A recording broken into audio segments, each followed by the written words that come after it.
Sa Airsofters, testing natin ang safety issues ng mesh mask. Alam naman natin na nag-chip yung pintura nito. So, tignan natin kung may magagawa ba yung mga protective coating na nabibili sa hardware. Yung dark green, repainted lang. Yung khaki, merong special coating.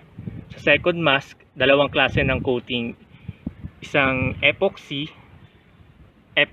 acrylic or acrylic epoxy, tsaka isang enamel lang. Okay, gamitin natin ang PKP machine gun.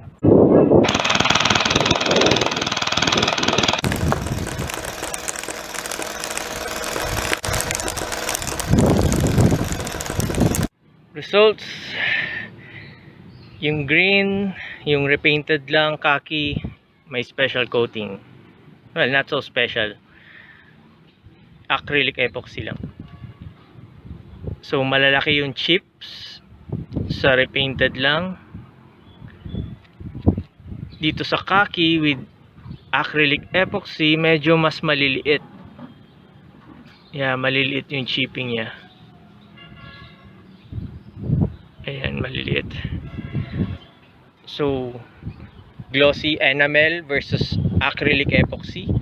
Sa enamel, so halos wala rin siya nagawa. Malalaki yung chipping. May piraso pa ng bibis. Sa acrylic epoxy, maliliit yung chip. So yun.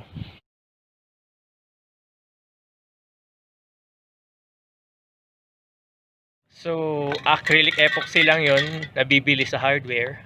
I think nakatulong siya sa pag-reduce ng paint chipping.